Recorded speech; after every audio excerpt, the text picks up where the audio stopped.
Assalamualaikum anak-anak sekalian, bertemu kembali. Kali ini Cik akan jelaskan di bawah tajuk 1 di semester 1 iaitu sistem bumi, yang mana pecahannya ialah 1.1b.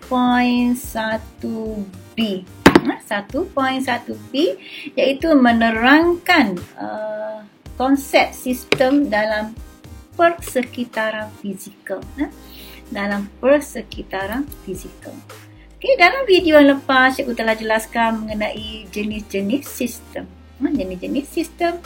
Kali ini cikgu akan jelaskan mengenai sistem bumi dan persekitaran fizikalnya ataupun komponen sistem bumi. Okey. Sebenarnya anak-anak sekalian, sistem bumi ialah sistem yang terdiri daripada unsur fizikal, ya, iaitu atmosfera, litosfera, biosfera, hidrosfera.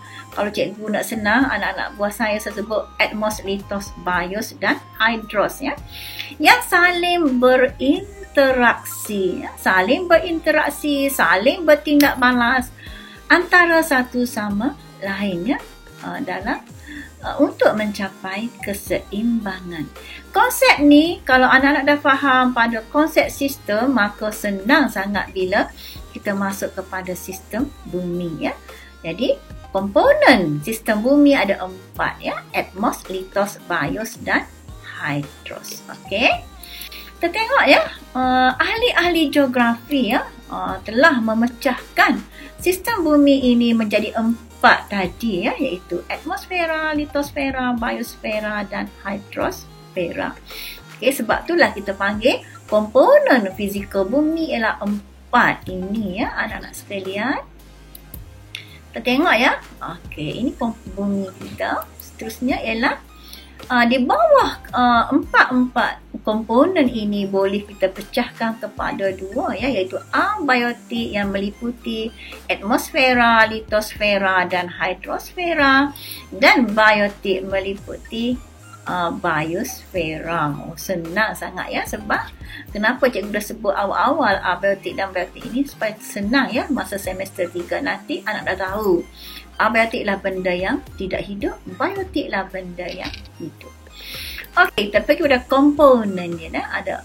Ada 4 komponen, ya. 4 komponen. Yang pertama ialah, okey, apa dia, ya? Okey, 4 komponen bumi. Yang pertama ialah biosfera, ya, biosfera. Yang kedua ialah atmosfera, ya, atmosfera. Yang ketiga ialah hidrosfera dan yang keempat ialah litosfera. Ini ialah komponen sistem fizikal bumi, atau anak-anak kena jelas kita panggil sistem fizikal bumi ini juga kita panggil alam sekitar fizikal. Nah, alam sekitar fizikal. Soalan dalam setiap semester sentiasa mengajukan kesan ke atas alam sekitar fizikal.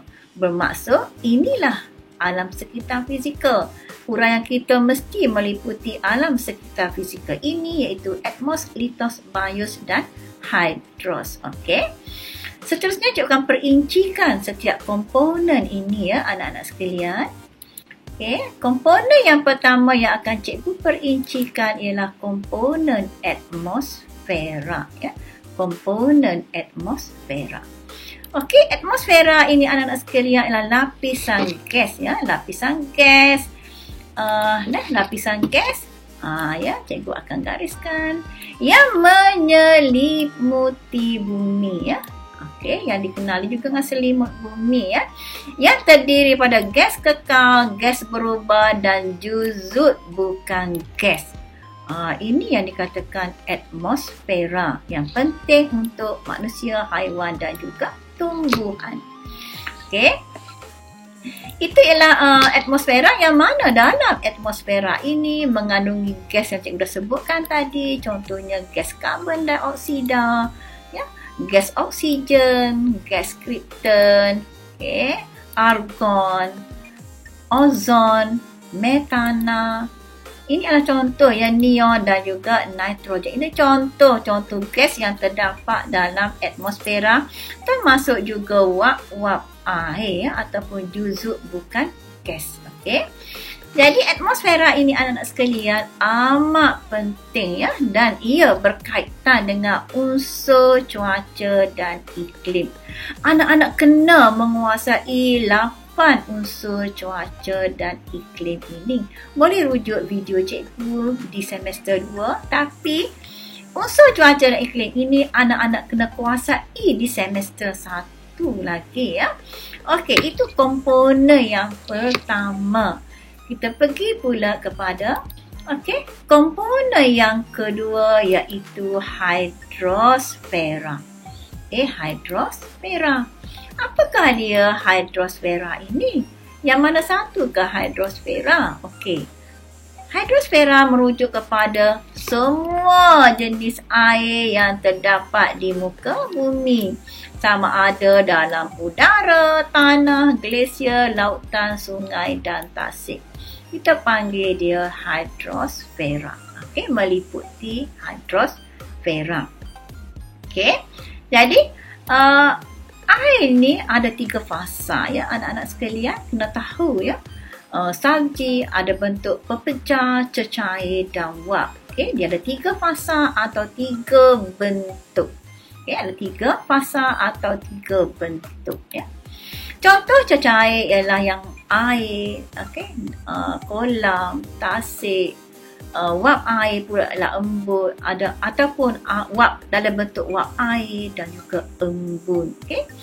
Air dalam bentuk pepejah ialah contohnya ialah ais dan salji. Ini ialah hidrosfera. Yang akan kita belajar ataupun komponen yang kedua dalam sistem bumi. Seterusnya ialah komponen yang ketiga, ialah anak-anak sekalian, ialah litosfera. Litosfera. Itu gambar yang cikgu tunjukkan ialah kerak bumi ya. Litosfera ini yang meliputi apa ya? Merujuk kepada lapisan kerak bumi ya, yang terdiri daripada batuan dan tanah yang mengalami pelbagai proses. Contohnya cikgu masukkan contohnya ialah mengalami proses luluh hawa, hakisan dan menjadi medium kepada kehidupan di bumi. Ini ialah litosfera, iaitu komponen yang ketiga dalam sistem bumi. Seterusnya anak-anak sekalian ialah komponen yang keempat, ialah biosfera. Biosfera. Ini contoh biosfera ya. Jadi biosfera ini anak-anak sekalian merangkumi semua organisma hidup di bumi ya. Merangkumi semua organisma hidup di bumi, tak kiralah kecil, besar, halus atau sebagainya. Kira-kira 20 hingga 100 juta spesies yang berbeza di dunia ini ya anak-anak sekalian. Jadi organisma ini dijumpai di hampir semua bahagian lain, di komponen lain ya, di komponen atmosfera, di komponen litosfera, di komponen hidrosfera.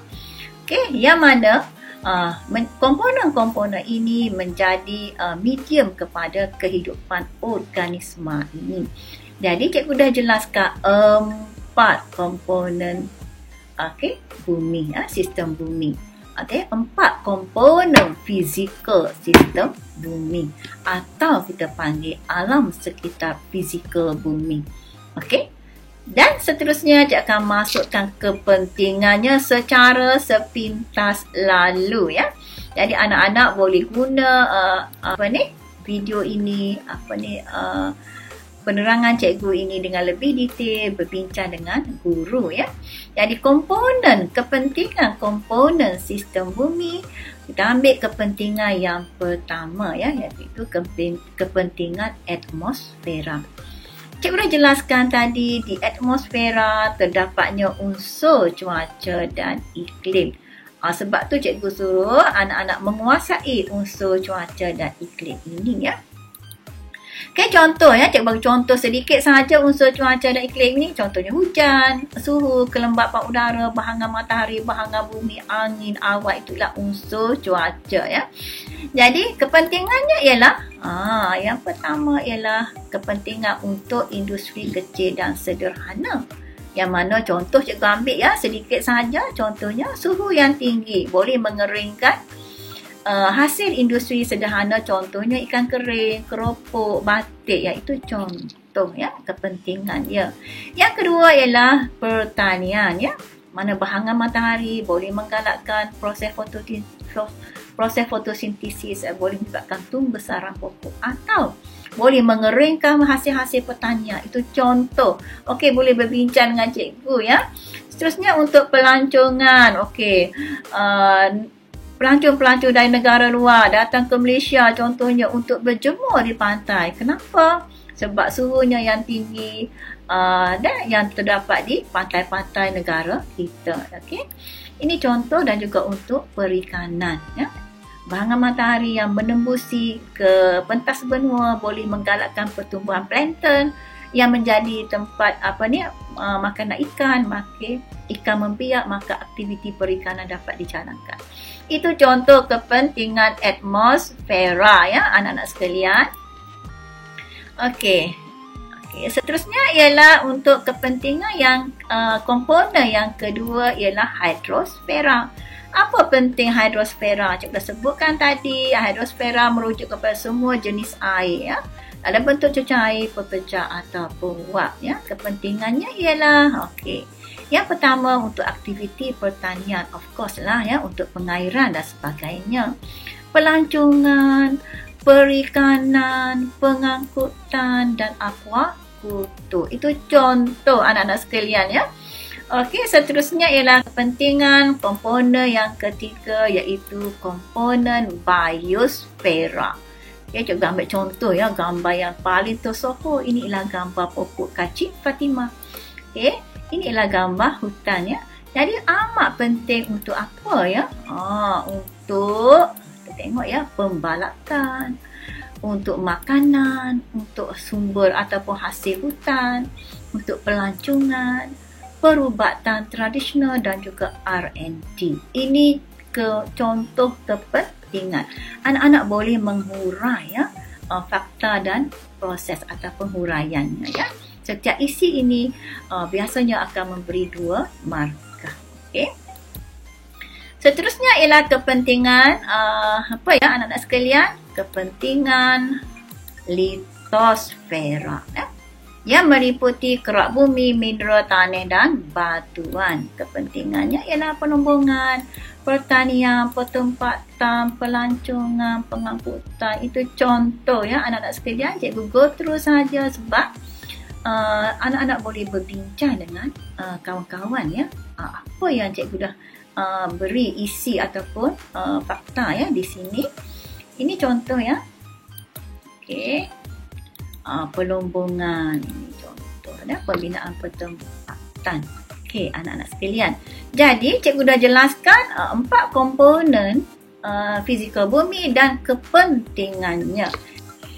Okey, anak-anak sekalian, sebelum cikgu tunjukkan soalan yang pernah keluar ya. Okey, ini contoh soalan dia.